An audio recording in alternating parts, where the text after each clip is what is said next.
Добрый день. Меня зовут Данилевич Оксана Александровна. Прежде чем мы поговорим про книжку, хотела запытаться, любите вы шоколад? Напэўна, гэта на сённяшні дзень самы даступны і самы папулярны дэсерт ва ўсіх людзей, дарослых, дзяцей. Мне неаднаразова даводзілася чуць ад людзей, якія вельмі любяць шакалад, што шакалад – гэта ежа багоў. Людзі, якія сцвярджаюць гэта, нават не ведаюць, наколькі яны блізкія да ісціны. Справа ў тым, што родавая назва відаў какао, брома, у перакладзе з грэчаскай мовы менавіта гэта і азначае ежа багоў. Чаму я загаварыла пра шакалад? Такія асацыяцыі і разважанні вызвала мне менавіта вось гэта кніжка. Што гэта за яна? Давайте паглядзім, вы адразу ўсё зразумееце. Натуральная гісторыя какава і цукру. Кніжка гэта з'явілася ў Парыжы ў 1719 годзе. Аўтар гэтай кніжкі Ан-Клод де Леві, граф де Келюс. Гэта неардынарны чалавек. Ён паходзіў з вельмі знакамітай старажытна-арыстакратычнай сям'і. Грамадскі дзеяч Францыі і вайсковая кар'ера ў яго склалася дастаткова добра. Ён шмат гадоў знаходзіўся на службе ў караля. Ён пісьменнік, ён мастак. І нават сучасныя даследчыкі адзначаюць высокую якасць гравюр, які ён выконваў. Ён шмат падарожнічаў па свеце. І нягледзячы на тое, што ён ніколі не быў на радзіме какао, ён напісаў такую кніжку.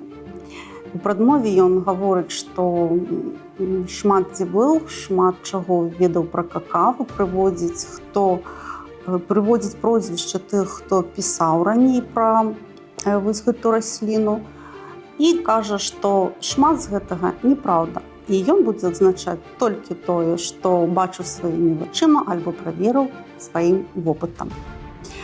Кніжка складаецца з дзвюх частак. Адна прысвечана какао, а другая прысвечана гісторыі цукру. Вось першая частка, вельмі прыгожа, застаўкі, буквіцы. Сама кніжка вельмі прыгожая і прыемна трымаць у руках.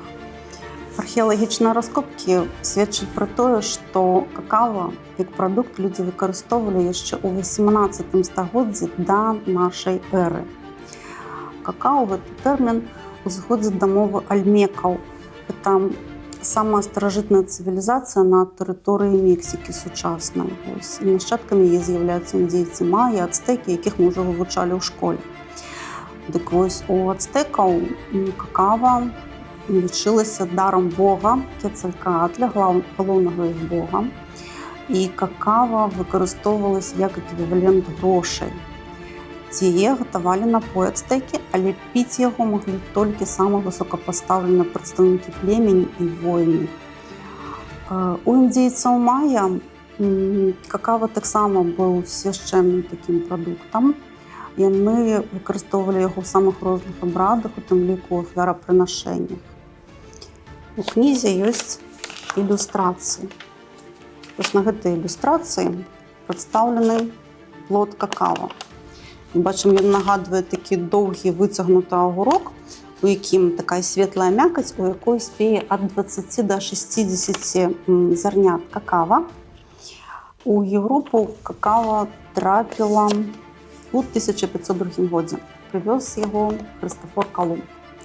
Але у той раз какао засталося нават незаўважаным на фоне іншых каштоўных, дзівосных, цудоўных рэчаў, якія прывёз Калумб.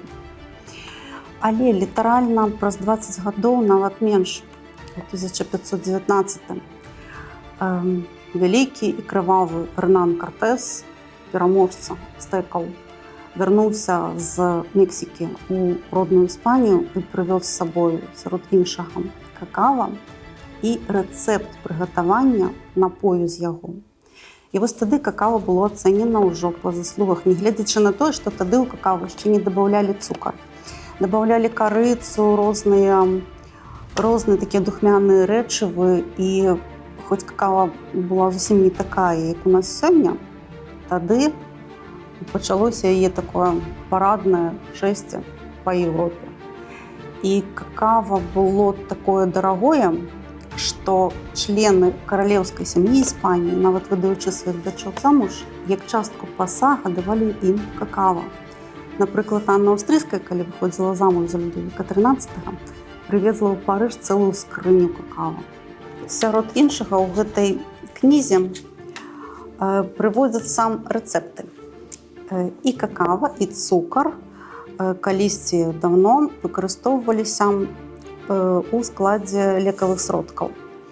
І ў гэтай кнізе можна прачытаць, як рабіць кампрэс для лячэння цяжкіх язваў, напрыклад.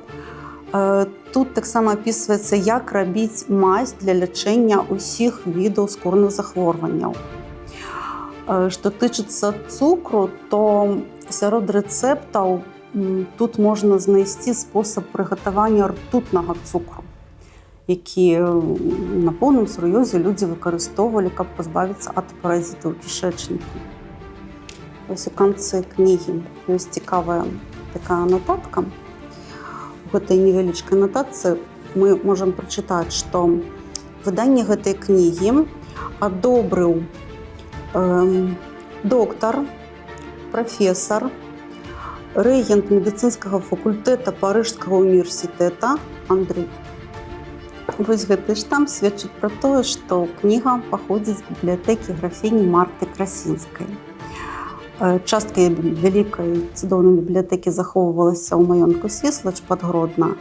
І 100 гадоў таму, пачатку 19 стагоддзя, яна падарыла свой 10-тысячны кнігазбор нашаму музею. І вось гэты штамп, на які мы можам прачытаць яе прозвішча, прозвішча яе бацькі, пра гэта нам гаворыць.